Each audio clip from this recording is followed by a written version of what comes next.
존경하는 국민 여러분, 이 자리에 참석해 주신 글로벌 리더 여러분, 국민의힘 대통령 후보 윤석열입니다. 저는 대통령 후보로서 대한민국의 비전과 리더십에 대해 오늘 좀 말씀을 올리겠습니다. 리더십에서 가장 중요한 것은 공동체가 나아갈 방향을 설정하는 것입니다. 방향이 잘못되면 아무리 노력을 해도 결과는 참담한 실패이기 때문입니다. 해방 이후 우리 한반도에는 두 개의 리더십이 자리 잡게 되었고, 이 둘은 정반대의 방향으로 수십 년간 길을 걸어왔습니다. 70년이 지난 지금 그 결과는 명확합니다. 우리 대한민국은 자유민주주의와 시장경제를 바탕으로 세계 10대 경제 대국이자 산업화 민주화를 모두 성공한 전 세계의 모범 국가가 되었습니다. 반면 역사의 퇴물로 증명된 사회주의를 따랐던 북한은 실패한 국가의 전형이 되었습니다. 이는 리더십의 방향 설정에 따라 국가와 민족의 운명이 어떻게 달라질 수 있는지를 보여주는 대표적인 사례입니다. 올바른 방향 설정은 올바른 가치관에서 비롯됩니다. 민주주의는 자유를 지키기 위한 것이고, 자유는 정부 권력의 한계를 그어주는 것입니다. 제가 대한민국의 대통령이 되면 정부가 해야 할 일, 하지 말아야 할 일을 분명히 하겠습니다. 그리고 자유민주주의와 시장경제라는 우리의 헌법적 가치를 굳건히 지키겠습니다. 리더십은 연대이기도 합니다. 자유민주주의는 승자를 위한 것이고, 그 이외의 사람은 도외시하는 것이라는 그런 오해가 있습니다만은, 인간은 본래 모두가 평등한 존재이고, 그렇기 때문에 모두가 자유인입니다. 그래서 누가 누구를 지배할 수 없고, 또 모든 개인의 자유는 보장돼야 합니다. 그러나 개인의 그 존엄한 삶에 필요한 경제적 기초와 교육의 기회가 없다면은 이름뿐인 자유는 공허한 것입니다. 그래서 이 승자 독식은 절대 자유민주주의가 아닙니다. 자유를 지키기 위한 모두의 연대와 그 책임이 중요합니다. 그렇기 때문에 복지는 국가의 필수적인 책임이 됩니다. 아무리 공정한 경쟁을 보장한다 해도 모두가 경쟁의 승리자가 될 수는 없습니다. 우리 취약계층에 대한 복지를 강화하고 아동과 청소년의 보육과 교육을 국가가 전적으로 책임져야 하는 이유가 여기에서 나오는 것입니다. 또 공정한 대입, 또 채용 시스템 이런 것들을 마련해서 우리 청년층에게 기회의 세습을 막는 것 역시 중요합니다. 그래서 모두가 공정한 출발선에서 시작할 수 있는 기회가 보장되어야 합니다. 또 한편으로 리더십은 책임이라고 할 수 있습니다. 특히 공직이라고 하는 데서 나오는 공적 리더십은 국민에 대한, 국민 모두에 대한 무한 책임입니다. 제가 크게 감명받은 사진이 하나 있습니다.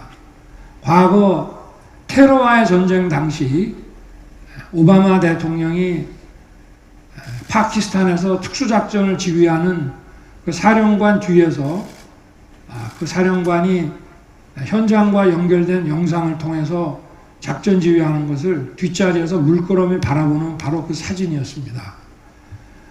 리더십의 요체는 사람을 잘 알고 잘 쓰는 그 지인과 용인에 있다고 합니다.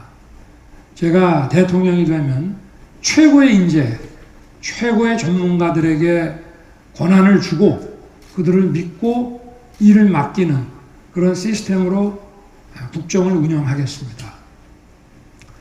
무엇보다 차기 정부에서 가장 시급히 해결해야 할 코로나 극복, 일자리 창출, 부동산 안정 등에 있어 이념이 아니라 철저히 시장과 전문가의 목소리를 경청하고 특히 과학의 영역을 존중하겠습니다. 또 인재를 모시는데 내 편, 내 편을 가리지 않겠습니다. 다만 국정의 최종 책임은 오롯이 저의 몫으로 돌리겠습니다.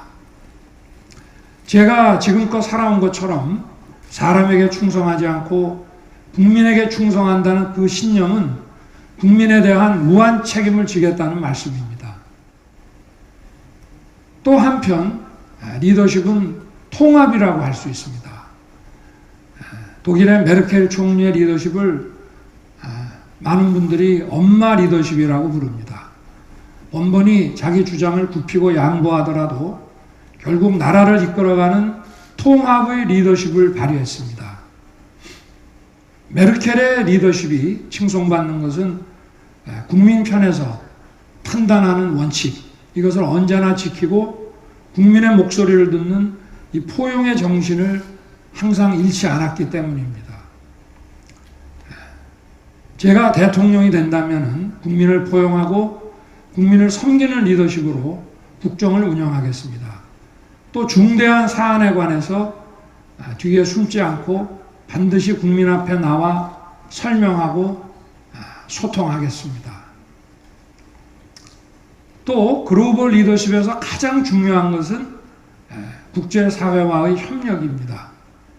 국제사회는 날이 갈수록 자유민주주의, 인권과 법치를 공유하는 국가들끼리 안보협력, 기술협력, 산업협력을 강화하고 있습니다. 이제는 전쟁도 총으로 싸우는 것이 아니라 반도체 칩으로 싸운다고 합니다. 특정 국가의 수출 제한이나 공급 감소가 우리 경제에 큰 영향을 미친다는 것은 이미 여러 차례 경험했습니다. 외교안보와 경제, 국내 문제와 국제관계가 분리할 수 없는 하나가 되었습니다. 대한민국이 국제사회에서 보편적으로 받아들여지는 법치와 인권, 민주주의 가치를 추구하고 있다는 점을 확실하게 보여줘야 합니다. 그래서 국제관계에서 외교 상대방에게 예측 가능성을 높여줘야 합니다. 그리고 우리나라의 경제적 위상에 걸맞는 국제사회가 기대하는 책임을 확실히 이행하도록 하겠습니다. 또 한편으로 리더십은 미래를 개척하는 것입니다. 지금 새로운 세계가 펼쳐지고 있습니다. 디지털 대전환은 사람이 사는 방식을 바꾸고 있습니다. 또 녹색 대전환은 인간이 지구와 함께 공존하는 방식을 바꾸고 있습니다.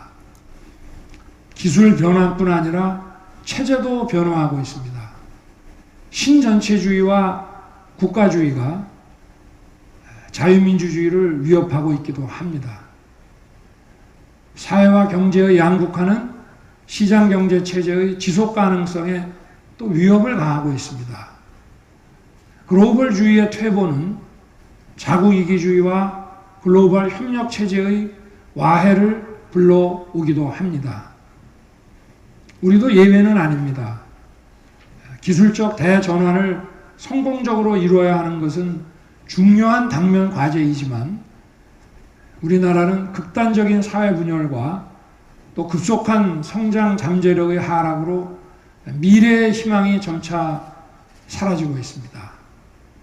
지금 우리에게 새로운 변화를 이끌어갈 새로운 리더십이 필요합니다. 과거와 같은 일방소통식의 리더십, 또 변화와 그 본질을 파악하지 못하는 리더십, 또 정부가 모든 것을 나서서 하겠다는 그런 리더십으로는 이 당면 과제를 풀어가기 어렵습니다.